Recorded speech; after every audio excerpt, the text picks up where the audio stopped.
O que vamos examinar hoje não é apenas mais uma revisão sobre dietas e calorias. Trata-se de uma análise clínica urgente. Estamos lidando com uma crise metabólica fabricada que está impactando e deteriorando severamente a saúde biológica das pessoas, com o foco crítico naquelas que já passaram dos 60 anos. Preste muita atenção, pois este é um alerta médico sério, projetado expressamente para salvar vidas. À medida que envelhecem, os nossos corpos passam a operar sobre o ataque constante de um ambiente que foi arquitetado para induzir a falha fisiológica. A raiz desse problema é muito mais profunda do que imaginamos. A fome que vivenciamos hoje, traduzida naqueles desejos incontroláveis ao longo do dia, que causam um declínio metabólico drástico, não é uma falha biológica inata.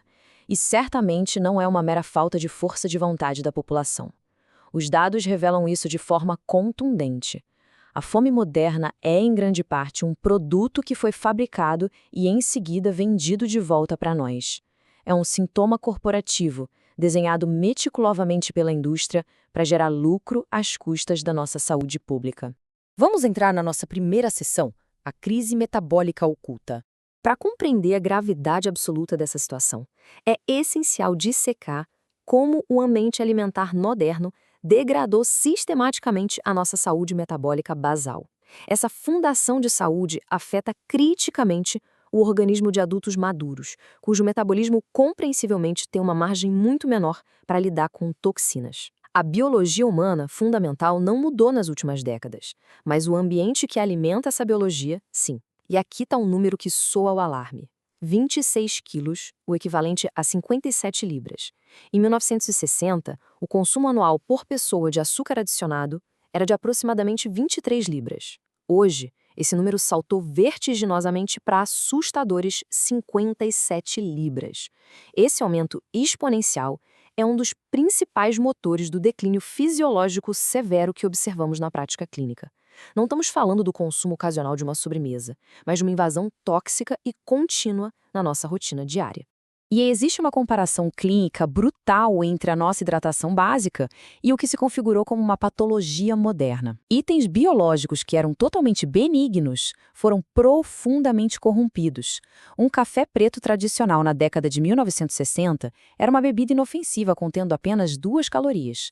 Hoje, o mercado global de cafeterias, avaliado em 165 bilhões de dólares, transformou esse líquido simples em um perigoso sistema de entrega de açúcar. Estamos lidando com bebidas densas em calorias, variando de 300 a 600 calorias por copo. É uma carga glicêmica devastadora, injetada no corpo disfarçada de um simples hábito matinal. O que nos leva à seção 2, a anatomia da fome fabricada. Esse declínio sistêmico da nossa saúde não ocorreu por acidente. Houve uma interrupção clínica e intencional dos sinais naturais de apetite do corpo humano. Esse processo de ruptura começou com a invenção massiva da indústria de lanches e a promoção agressiva de um estilo de vida baseado em comer de forma constante. Mapeando essa linha do tempo do declínio metabólico, vemos que na década de 1950, o pão básico era estruturalmente simples. Ele continha apenas 4 ingredientes essenciais. Avançando um pouco para 1966 e 1968, salgadinhos de milho e batata foram introduzidos no mercado, criando uma nova categoria alimentar totalmente do zero. Hoje, essa mesma indústria de lanches vale impressionantes 18 bilhões de dólares. Ela fabricou com enorme sucesso uma cultura de consumo ininterrupto que viola brutalmente nossas normas biológicas básicas, induzindo a falsa crença de que a fome é um problema a ser resolvido o tempo todo. E muito além da frequência com que se come, o volume apresenta um risco catastrófico. A raiz do problema de volume reside no chamado efeito do tamanho da porção. Trata-se de um fenômeno rigorosamente documentado por pesquisadores da nutrição comportamental, provando que nós consumimos muito mais quando servidos em porções maiores, independentemente da nossa verdadeira fome biológica. Veja bem, o prato de jantar padrão sofreu uma expansão de 9 polegadas para 12 polegadas, resultando em um aumento de cerca de 50% na área de superfície. Esse aumento silencioso ignora e burla diretamente os sinais neurológicos naturais de saciedade, forçando o sistema digestivo a trabalhar em uma sobrecarga crônica. E o impacto na saciedade é clinicamente comprovado. Uma pesquisa rigorosa publicada no American Journal of Clinical Nutrition demonstra irrefutavelmente que a proteína proveniente de alimentos integrais, como os ovos presentes no café da manhã basal da década de 1950, desencadeia uma resposta do hormônio da saciedade significativamente maior do que as alternativas modernas processadas. O mercado atual de café da manhã rápido movimenta 35 bilhões de dólares com produtos altamente processados e repletos de embalagens, substituindo uma nutrição real, que antigamente mantinha o organismo perfeitamente saciado até o meio-dia, sem qualquer necessidade de lanches artificiais. Chegamos então à seção 3, a toxicidade do açúcar invisível. O perigo severo não reside apenas no que sabemos que estamos consumindo, mas na infiltração oculta de toxinas metabólicas em alimentos básicos e diários. Esses são os componentes que os organismos, especialmente aqueles em processo de envelhecimento natural, perdem a capacidade de processar com eficiência. Um contraste alarmante revela a verdade sobre isso. Na década de 1950, um molho de tomate continha insumos biológicos puros e reais: tomates, alho, azeite e orégano. Em oposição total, as formulações modernas chegam a conter até 22 itens diferentes. O mais perigoso entre eles é o xarope de milho com alto teor de frutose. Injetar esse tipo de formulação industrializado em alimentos que são estruturalmente salgados é o que define a toxicidade oculta que acelera o nosso declínio fisiológico. Diante disso, exige-se o reconhecimento crítico de produtos do nosso cotidiano como verdadeiros vetores de açúcar escondido. Pães que hoje possuem mais de 30 ingredientes, manteiga de amendoim, molhos comerciais para salada e molhos para massas, tais itens causam picos de insulina severos e não monitorados. Um grande estudo de saúde pública evidenciou que a comida preparada em casa resulta no consumo de significativamente menos calorias, simplesmente porque a refeição feita com ingredientes reais é, por sua própria natureza química e estrutural, imensamente menos densa em energia do que as alternativas comerciais. Vamos agora para a seção 4, o colapso das diretrizes. É mandatório expor o desastre médico que resultou de conselhos institucionais sobre dietas implementados em grande escala no final da década de 1970, uma orientação que pavimentou o caminho para a atual crise de saúde. Em 1977, as diretrizes de um comitê do Senado dos Estados Unidos publicaram recomendações exigindo a redução da ingestão de gordura pela população. No entanto, a indústria alimentícia não respondeu melhorando a qualidade nutricional.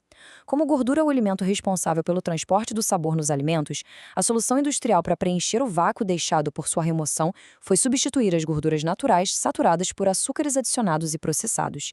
E foi assim que se criou, totalmente do zero, uma gigantesca categoria de produtos com baixo teor de gordura, hoje avaliada em 250 bilhões de dólares anuais. Os dados ilustram, sem margem para dúvidas, o que ocorreu a seguir. Imediatamente após a adoção em massa de substitutos isentos de gordura e produtos classificados como light, a partir de 1977, as taxas de obesidade e os problemas metabólicos associados iniciaram uma escalada rápida e implacável. Há uma correlação inegável e direta entre a adoção generalizada dessas diretrizes estruturalmente falhas e o aumento contínuo da disfunção metabólica severa, que aflige milhões hoje e que afeta de forma absolutamente desproporcional o envelhecimento saudável. E assim entramos na nossa seção final: o protocolo de resgate fisiológico. Com base nos dados basais robustos da década de 1950, uma época em que essas epidemias metabólicas simplesmente não existiam em larga escala, é estritamente necessário prescrever uma intervenção clínica rigorosa. Um passo a passo desenhado expressamente para restaurar a função do metabolismo em corpos com mais de 60 anos. Para compreender o mecanismo dessa intervenção, deve-se observar um princípio central publicado na revista Science, o NEAT. A sigla significa termogênese da atividade sem exercício. Trata-se das calorias fundamentais queimadas por meio de movimentos diários, normais e não estruturados. E preste atenção, isso representa uma enorme variação de até 2.000 calorias diárias no metabolismo. É uma demanda médica inadiável a restauração do movimento físico cotidiano, ao invés de depositarmos a responsabilidade da nossa atividade apenas na indústria fitness moderna, que fatura 35 bilhões de dólares vendendo exercícios programados. Aqui constam os 4 passos inegociáveis exigidos para interromper o declínio biológico. Considere isso um regime médico obrigatório com foco clínico direto na população acima de 60 anos. Passo 1. Restringir de forma absoluta os horários das refeições, erradicando os lanches intermediários. Passo 2. Otimizar a proteína matinal através de alimentos inteiros e reais, como os ovos. Passo 3. Eliminar completamente as calorias líquidas, retornando exclusivamente para a água limpa e o café preto purista. E passo 4. Restaurar o NIAT, reativando o movimento constante e não estruturado ao longo da sua rotina diária. E há uma sólida validação clínica para o primeiro passo deste protocolo. Um estudo publicado em 2019 na prestigiosa revista Cell Metabolismo prova inequivocamente que a consistência rigorosa nos horários das refeições, por si só, reduz a ingestão calórica total e melhora profundamente a função metabólica, mesmo na ausência de restrições qualitativas do que se come. O corpo humano maduro otimiza fortemente suas funções e reparos biológicos em torno da previsibilidade fisiológica, ou seja, exige-se uma rotina rígida e disciplinada para que o organismo opere em seu nível de máxima capacidade. O que nos leva à conclusão final deste alerta clínico. É imperativo fixar a seguinte premissa: os requisitos biológicos e estruturais para a saúde humana não mudaram. O nosso organismo exige exatamente o mesmo que exigia na década de 1950. O que se alterou de forma dramática foi o ambiente ao nosso redor, que foi redesenhado meticulosamente para induzir a falha fisiológica crônica. Sabendo de tudo que foi analisado clinicamente hoje, fica a provocação que exige uma ação corretiva imediata. Qual passo vital desse protocolo médico será implementado nas próximas 24 horas para recuperar o controle total do metabolismo? O momento para interromper o declínio sistêmico e resgatar a sua capacidade biológica é agora.